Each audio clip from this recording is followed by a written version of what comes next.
Toto Wolff just saw the engine data. Mercedes cannot spin anymore. And it is terrifying. Mercedes is leading the championship, but behind that lead is a number that should scare the entire garage.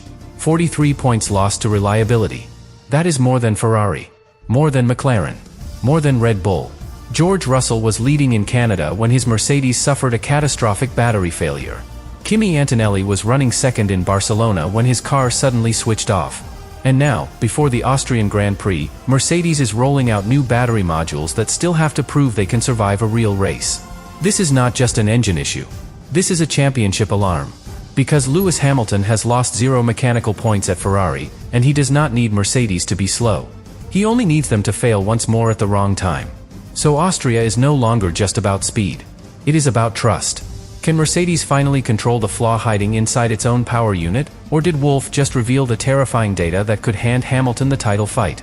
Subscribe to the channel. Mercedes should be arriving at the Austrian Grand Prix with the confidence of a team that has everything under control.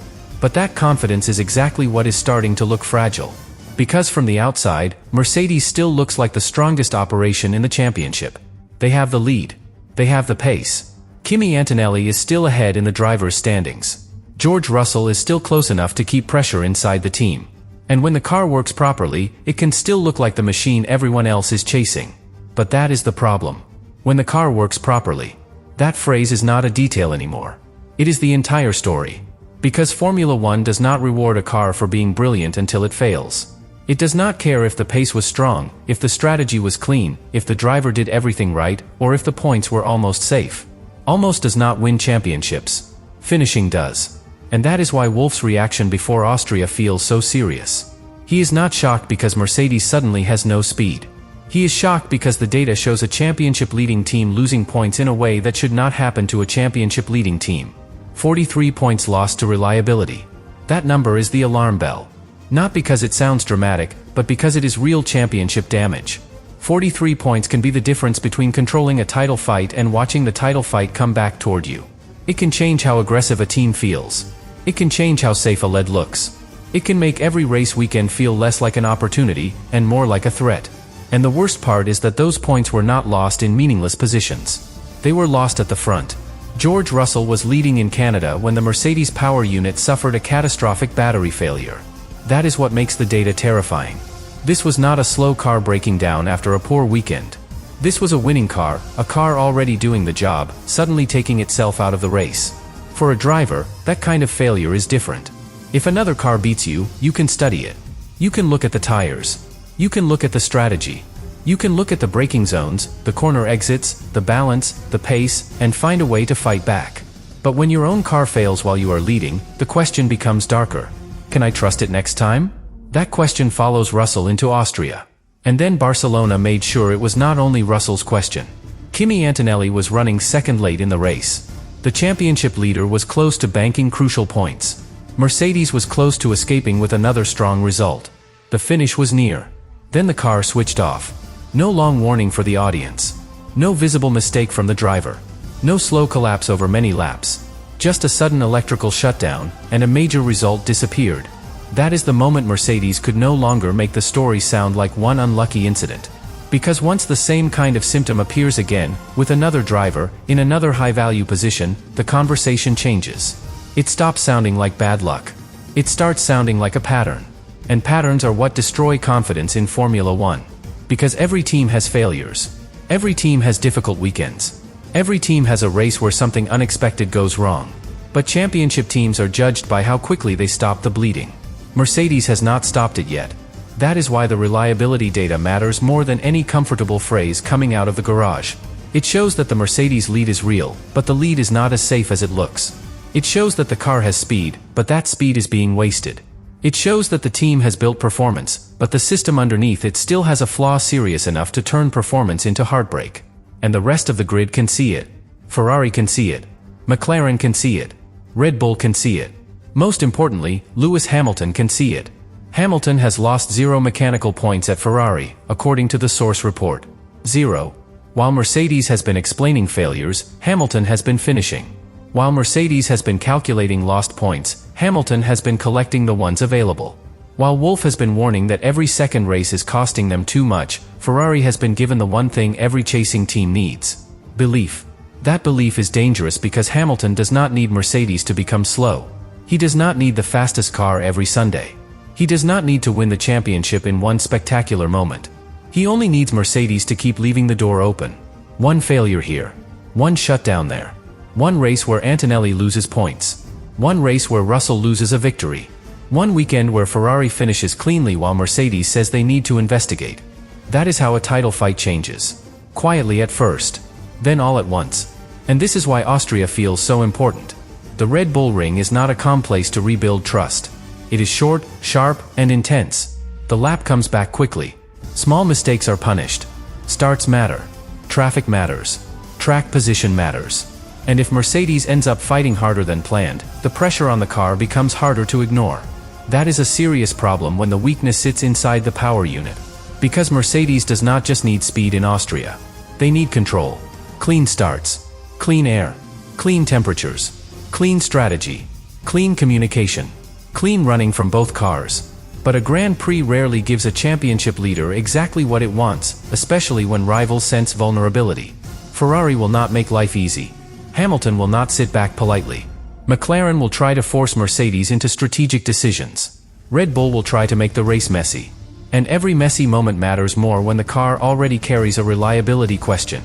Dirty air can make cooling harder. Extra battles can increase stress. Defending can change energy use. Attacking can demand more from the electrical system. Suddenly, a problem that began inside the engine becomes a problem that shapes the whole race. That is what Wolff's data reveal has exposed. Mercedes is not only racing other teams now. Mercedes is racing its own uncertainty. And uncertainty is poison for a championship team. Because it makes every decision heavier. Do you push the power unit to defend from Hamilton, or manage the car and risk losing track position? Do you let Russell and Antonelli fight freely, or control them before they cost each other time? Do you attack early, or protect the battery? Do you trust the updated modules immediately, or treat Austria like a live experiment? These are not comfortable questions. But they are now Mercedes questions. And the reason they matter so much is that the championship table does not show fear. It only shows points. It does not show Russell wondering whether the car will stay alive next time he leads. It does not show Antonelli processing the fact that his own car switched off while he was running second. It does not show engineers watching every battery-related trace with more tension than usual. It does not show Wolff knowing that Hamilton is close enough to punish another failure. That is the hidden pressure behind the Austrian Grand Prix. Mercedes still has the lead, but every lead needs protection. And protection does not come only from pace. It comes from reliability, trust, calm decisions, and the ability to finish the races you are already winning. Right now, that is exactly where the doubts are growing. Because 43 points lost is not just a number from the past. It is a warning about the future. If Mercedes loses another major result in Austria, the entire championship will feel different. The conversation will not be about whether the car is fast. Everyone already knows it can be fast. The conversation will be about whether Mercedes has built a machine that can actually survive a title fight. And that is a much more frightening question. Because a slow car can be improved. A fragile fast car can betray you at the exact moment you need it most. That is the fear Wolff has revealed. Not that Mercedes cannot win. But that Mercedes may already be giving away the kind of points that allow Hamilton and Ferrari to believe this championship is no longer under Mercedes' control. But the data becomes even more terrifying when you look at what Mercedes believes is happening inside the engine system. Because this is not just about one broken part. That would almost be easier. If Mercedes could point to one exact component, one exact manufacturing mistake, one exact piece that failed once and could be replaced forever, the story would feel different. Painful, yes. Expensive, yes. But still controllable. The problem is that James Allison's explanation points towards something more complicated. He said the difficulties are not identical, but they essentially come from the same general area of the battery. That sounds technical.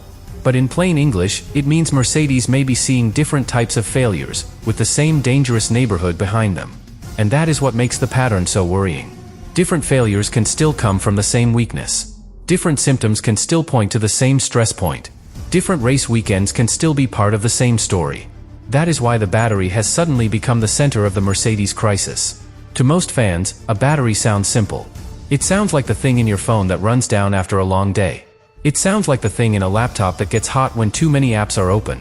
It sounds familiar, almost harmless. But inside a modern Formula One power unit, the battery is not harmless. It is not just a backup. It is part of the car's power. It stores energy. It releases energy. It helps the car accelerate. It helps the driver attack. It helps the driver defend. It helps the whole engine system deliver performance across a Grand Prix. And under the current rules, that electrical side is carrying an enormous load. The source report says electrical deployment has risen to 350 kilowatts, nearly double the previous era. That means the battery is being asked to do far more work than before, with far more pressure running through the system. Think of it like a bridge. For years, that bridge handled normal traffic. Cars, vans, maybe the occasional truck. Then suddenly, every few minutes, huge loaded lorries begin crossing it at speed. From far away, the bridge still looks strong. It still stands. It still does its job. But deep inside the structure, the stress is different now. And if there is one weakness hidden somewhere in the design, it may only reveal itself when the load is at its worst. That is what Mercedes is trying to understand before Austria. Is this a simple failure? Or is the battery system being pushed so close to the edge that the car is powerful, but vulnerable? That is the question Wolff cannot ignore. Because the failures did not happen in harmless situations. Russell's failure happened while leading in Canada. Antonelli's failure happened while running second in Barcelona. These were not quiet breakdowns at the back of the field. These were failures in the exact positions where championships are built. And that changes the pressure on every engineer at Mercedes. Because when a car fails at the front, the data is not just numbers anymore. It becomes lost trophies, lost points, lost trust, lost momentum. Every temperature trace tells a story. Every voltage reading matters. Every energy spike becomes suspicious. Every warning in the data becomes a possible clue to the next disaster. And the word heat sits underneath all of it. Heat is one of the most dangerous enemies in Formula One because it does not always announce itself dramatically. It can build quietly. It can grow inside components while the car still looks normal from the outside. It can push electronics toward their limit without the audience seeing anything unusual. Then, suddenly, the system protects itself or fails completely. The driver feels the result. The race is gone. That is why Mercedes cannot treat the battery issue like a small technical inconvenience. If the electrical system is overheating, overstressed, or operating too close to its safe limit, the team has to solve it without destroying the performance that made the car fast in the first place. And that is brutally difficult. Because in Formula One, every fix costs something. Add more cooling, and the car may lose aerodynamic efficiency. Protect the battery more, and the driver may lose power when he needs to attack. Run safer settings, and Ferrari may close in. Push harder, and the same risk may return. That is the impossible trade-off Mercedes is facing. They need the engine to be strong enough to beat Hamilton, but safe enough not to beat itself. And this is where Austria becomes the worst possible kind of test. The Red Bull ring is not long and forgiving. It is short, sharp, and relentless. The lap comes back quickly, which means traffic can become a problem faster. Small gaps matter more. Starts matter more. Track position matters more. If Mercedes gets clean air, they can manage the race more calmly. But if they get trapped behind another car, everything becomes harder. Dirty air makes cooling more difficult. Overtaking attempts demand energy. Defending uses energy. Recovering from a poor start uses energy. And every extra demand brings the battery system back into the spotlight. That is why rivals can turn this flaw into pressure. Ferrari does not need to know every private Mercedes number. Hamilton does not need access to the full data. McLaren does not need the internal report. They only need to understand one thing. Mercedes cannot afford another power unit scare. So the way to attack Mercedes is simple. Make them uncomfortable. Force them into traffic. Force them to defend. Force them to use the car harder than they want. Force the pit wall to choose between protecting the power unit and protecting track position. That is how a technical issue becomes a strategic trap. And once that happens, the driver feels it too. Russell will want to race hard, especially after losing Canada from the lead. He will want to prove that result was stolen from him, not caused by him. He will want the chance to win back what the failure took away. But every time he pushes, the team knows the history. Antonelli will want to defend his championship lead. He cannot drive like someone afraid of the car, because hesitation kills confidence. But after Barcelona, he knows the failure can happen to him too.